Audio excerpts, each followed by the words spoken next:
Class 12 এর the rest of the portion, the third part will be done today. This is uh, the last class of this text. Today I'll finish this. Listen, so the bearded man, he apologized to the jar for what he had done to him, for what he planned, what he intended to do to the jar, because he planned to kill the jar, but since the jar became proved to be the savior of the bearded man, so the bearded man promised that he would, throughout his life, he would act as the slave of the jar, and he would also ask his son to be the slave of the jar. The Jar was very glad to have made peace with his enemy so easily. The Jar was also happy because he was able to settle a peace with his enemy so easily, and to have gained him for a friend, and to have that man as a friend. He not only forgave him but said he would send his servants and his own physician to attend him. The Jar forgave him and also said that he would send his servants and his own physician, the doctor, to attend the wounded man, and promised to restore his property, and told that he would give back his property. Having taken leave of the wounded man, the jar went out into the porch. Porch means the yard. The wounded man went away. Now the jar went to the hermit. Hermit was in the porch. Porch means the yard. Looked around for the hermit. Before going away, he wished once more to beg an answer to the questions he had put. So as he was about to go away, so last time he was going to ask the questions, ask for the answer of 3 questions. The hermit was outside. He was on his knees. The hermit was on his knees, sowing seeds in the beds that had been dug the day before. So the bed was prepared the day before, and he was just showing the seeds. He was planting the seeds. The jar approached him and said, "For the last time, I pray you to answer my questions, wise man. So I am asking to have my answer. Uh, Initially, in the previous day, I asked 3 questions, so I want the answer of these questions, wise man. You have already been answered. You got the answer already." The hermit, still crouching on his thin legs, still he was folding his legs, and he was on his knees at the time also, looking up at the jar. He saw at the jar. So perhaps the hermit could have recognized the jar. So perhaps because that's why the jar, since he's the king, so he is standing over there, and the hermit is going down. So this is the posture. You can just put the explanation in this way also.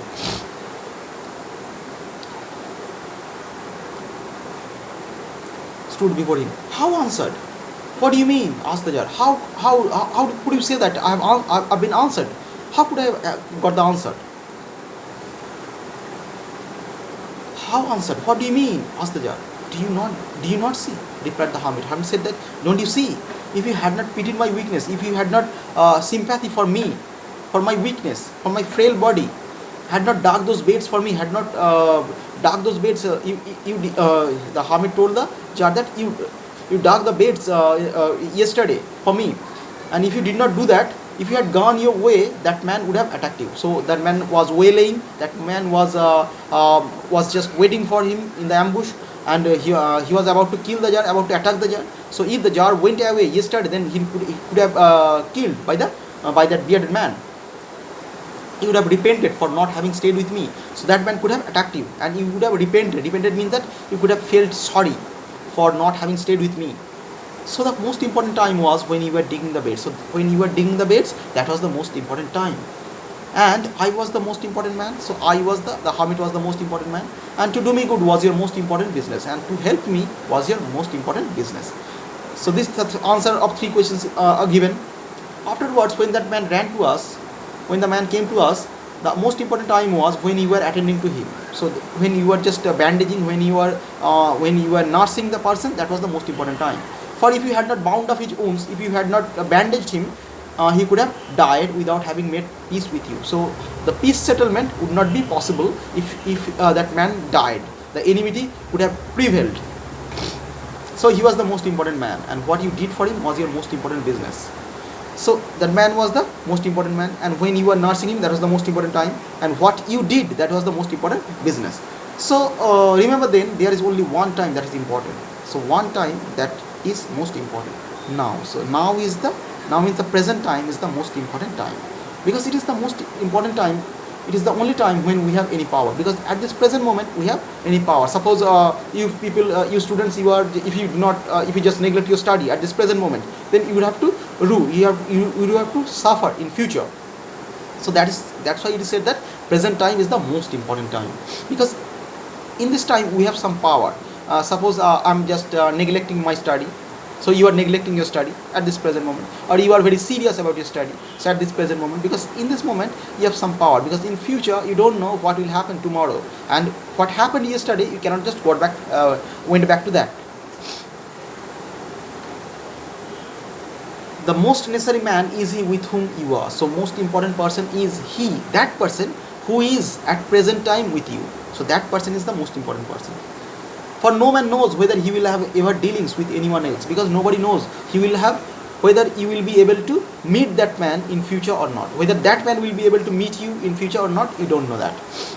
The most important affair is to do him good. And what is the most important task? To help that person, to assist that person, to do him good, because for that purpose alone was man sent into this life, because that is the reason for which man has come to this earth. So this is, so you can say that there is a moralistic element in this story.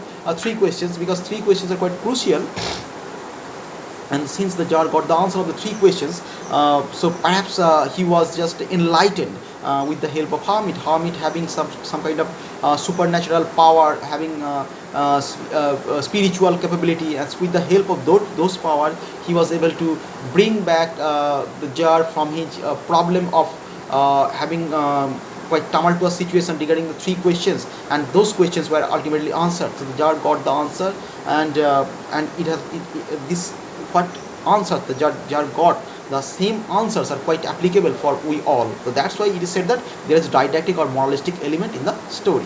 Okay, that's all.